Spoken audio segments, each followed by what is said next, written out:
dan di pagi hari pada tanggal 11 November 2022 kegiatan sosialisasi berkaitan budaya disiplin oleh teman kita berempat.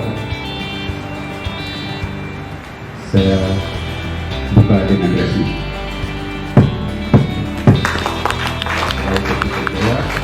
Assalamualaikum warahmatullahi wabarakatuh dan selamat pagi.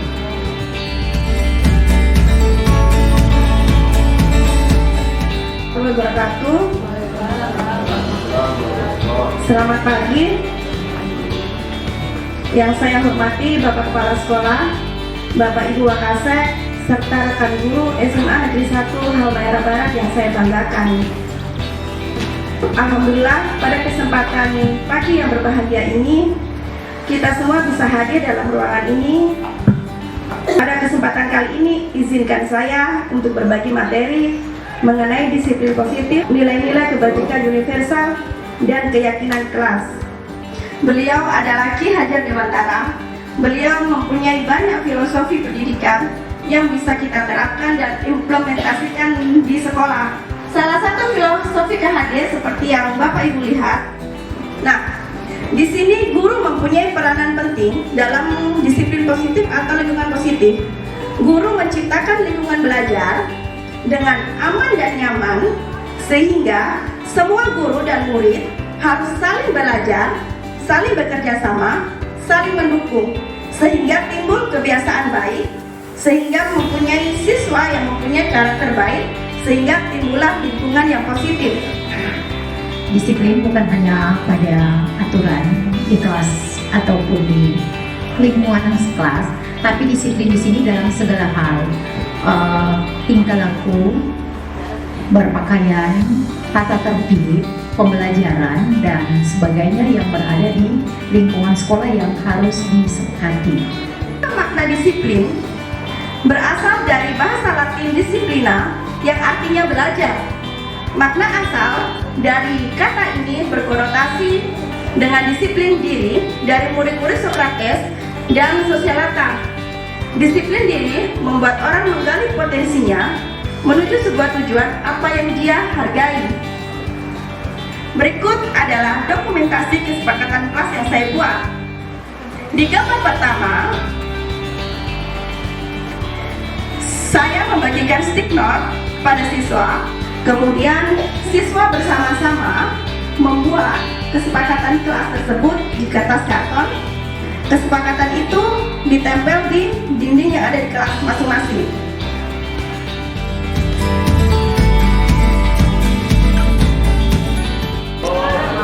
Terima kasih kepada teman-teman sekalian atas kesempatannya untuk menghadiri kegiatan sosialisasi kami terkait dengan pembahasan materi budaya positif pada modul 1.4. Pada kesempatan ini saya akan membawakan materi terkait dengan teori motivasi, penghargaan, dan hukuman. Ya, teori motivasi perilaku manusia menurut Diana Gosen itu dalam bukunya Restructuring School Discipline itu terbagi menjadi 3. Yang pertama yaitu untuk menghindari ketidaknyamanan atau hukuman. Biasanya di sini ketika kita berperilaku itu dia melandasi motivasi yang berasal dari eksternal. Biasanya motivasi itu bersumber dari rangsangan eksternal, di mana kita akan melakukan suatu disiplin itu karena untuk menghindari kenyamanan atau menghindari hukuman. Kemudian yang ketiga di sini adalah untuk menghargai diri sendiri. Nah, disiplin motivasi seperti ini merupakan motivasi internal yang bertujuan untuk menumbuhkan nilai-nilai disiplin positif. Jadi nilai ini, motivasi ini yang merupakan motivasi yang diinginkan.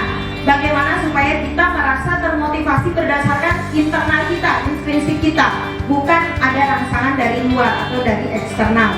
Jadi kalau misalnya ada siswa yang terlambat, itu kita sepakati bersama apa sanksinya atau apa konsekuensinya. Kemudian lari mengelilingi lapangan basket 2 kali karena terlambat hadir di sekolah. Nah, ini merupakan hukuman. Beda dengan poin yang terakhir, lari mengelilingi lapangan basket 2 kali karena terlambat 10 menit untuk mata belajar. Perbedaan hukuman, sanksi atau konsekuensi ya seperti ini. Kalau hukuman sesuatu yang menyakitkan harus terjadi. Sedangkan kalau konsekuensi, sesuatu harus terjadi tanpa menyakitkan.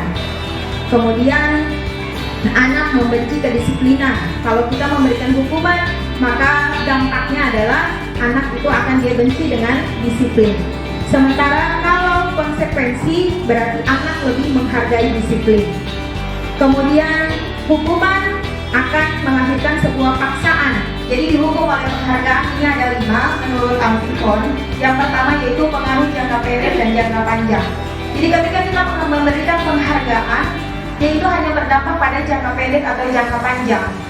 Jadi ketika anak itu kita beri penghargaan, maka mereka akan disiplin dalam waktu yang singkat saja. Tapi ketika tidak diberikan penghargaan, mereka tidak akan lagi disiplin.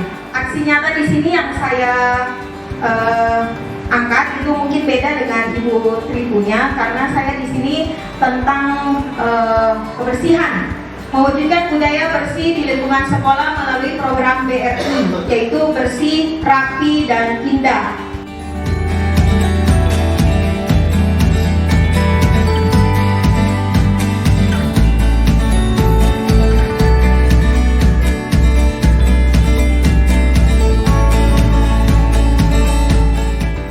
Ya, baik Bapak Ibu, saya akan membawa materi dengan 5 posisi kontrol guru.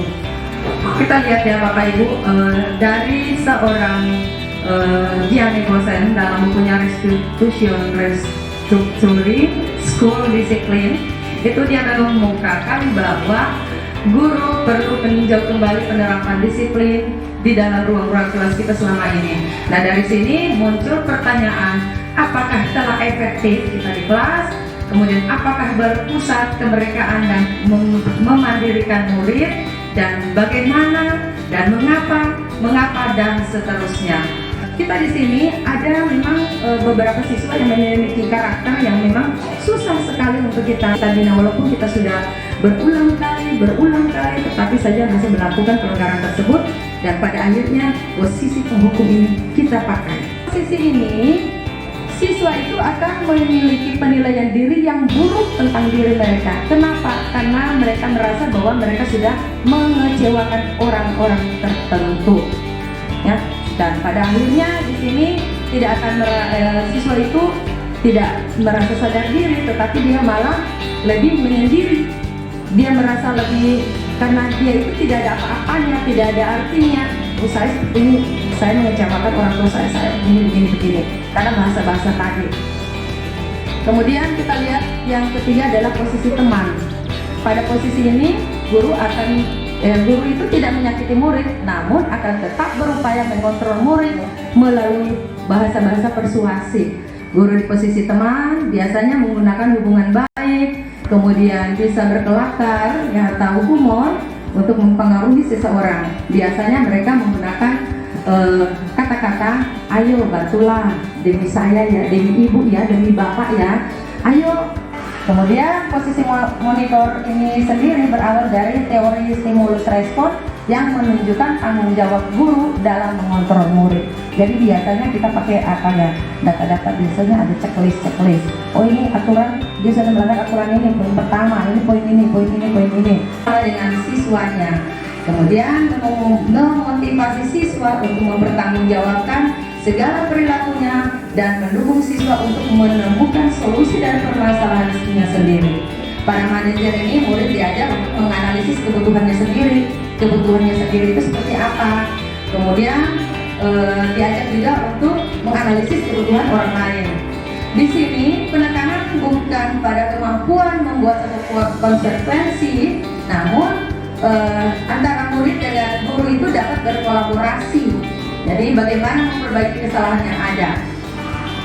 Dalam posisi ini Bapak Ibu, seorang manajer itu bisa menggunakan kata-kata apa yang kita yakini, dan kita menyadarkan siswa ketika membuat kesalahan apa yang harus dia perbuat lagi, apa yang harus dia perbaiki, dalam bentuk apa dia perbaiki, kenapa saya perbaiki ya. Jadi dalam posisi manajer ini kita dengan siswa itu bersama-sama untuk menemukan solusinya. kenapa sampai kau berbuat begini, terus apa yang kau akan lakukan.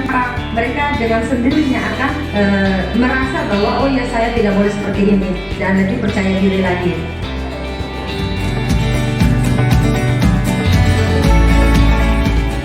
Baik Bapak Ibu, masih semangat? Mantap, masih semangat? Atau perlu sedikit dulu? Sedikit? Ayo berdiri semua, mohon maaf. Dari kiri tidak menjadi dua, buat jembatan. Wajah di kanan, wajah di kiri, tidak menjadi empat, buat satu jari kanan, satu jari kiri, bergabung jadi dua, buat jembatan. Dua jari kanan, dua jari kiri, ku gabung jadi empat, ku buat menara. Tiga jari kanan, tiga jari kiri, ku gabung jadi enam, buat menara. Jadi materi yang akan saya sampaikan yaitu tentang restitusi. Mungkin Bapak Ibu sudah dengar dari materi awal tadi, restitusi. Tapi apa itu sebenarnya restitusi? Restitusi adalah proses menciptakan kondisi bagi murid untuk memperbaiki kesalahan mereka sehingga mereka bisa kembali pada kelompok mereka dengan karakter yang lebih kuat. Restitusi juga merupakan proses kolaboratif yang mengajarkan murid untuk mencari solusi untuk masalah mereka dan membantu murid berpikir tentang orang seperti apa yang mereka inginkan. Yang pertama, bukan untuk menebus kesalahan, namun untuk belajar dari kesalahan. Kemudian yang kedua, memperbaiki hubungan. Dan yang ketiga, tawaran, bukan paksaan. Pertama, kita menstabilkan identitas, memvalidasi tindakan yang salah. Kemudian yang ketiga, menanyakan keyakinan. Nah, kata-kata yang saya ucapkan itu ada contohnya di situ. Misalnya yang ini, stabilitas, ini kata-katanya, setiap orang pasti pernah melakukan kesalahan. Kamu bukan satu-satunya yang pernah melakukan ini. Jadi pada saat kita datangkan anak untuk menyelesaikan kasusnya, misalnya kita dapat laporan dari seorang guru tentang anak itu, kita jangan salahkan guru itu atau anak itu, tapi mari kita sama-sama cari solusi kenapa sampai masalah itu terjadi, kenapa sampai anak itu tidak buat PR, gitu. Kenapa sampai anak itu guru masuk dia keluar? Berarti kan dia ada alasan untuk berbuat itu yang maksudnya. Kita melakukan segitiga restitusi, jadi anak itu dia akan sadar dengan sendirinya bahwa oh yang saya lakukan ini salah dan saya ini harus menjadi seperti apa begitu setelah ini. Jadi kebutuhan dasar manusia itu ada 5. Yang pertama kebutuhan untuk bertahan hidup, yang kedua kebutuhan penguasaan, kemudian kebutuhan kesenangan, kebutuhan akan kasih sayang, dan yang terakhir kebutuhan kebebasan. Itu ada 5. Jadi salah satu dari 5 itu yang siswa dia inginkan dari kita. Nah, menurut teori kontrol, semua tindakan manusia, baik atau buruk, pasti memiliki maksud atau tujuan tertentu. Nah, ini menanyakan keyakinan kelas.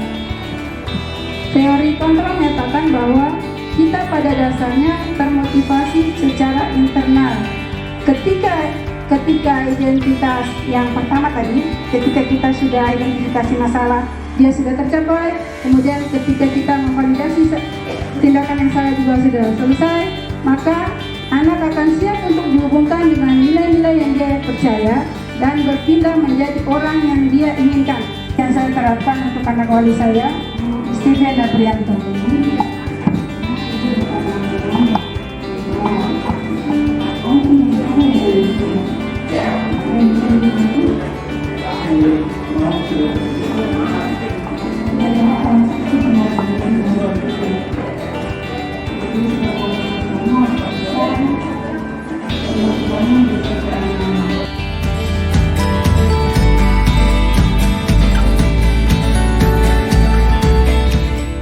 Untuk aksi nyata budaya positif yang saya lakukan, yaitu mewujudkan sikap peduli dengan melalui kegiatan Jumat Berbagi.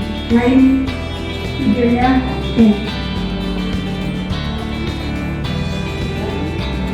Ini dia. Untuk Jumat Berbagi ini kita sudah 2 kali melaksanakan pembagian. Ya, yang pertama tadi, ini yang kedua. Nah, kalau yang ini siswa penggalangan dana untuk bantuan sumbangan duka. Jadi dari harapan saya, bukan harapan saya saja, harapan kita semua, siswa ini bisa punya sikap peduli. Jadi dengan rasa pedulinya itu nanti akan muncul rasa kasih sayang, rasa saling menghargai, kemudian saling menghormati, bukan sesama teman, juga dengan guru.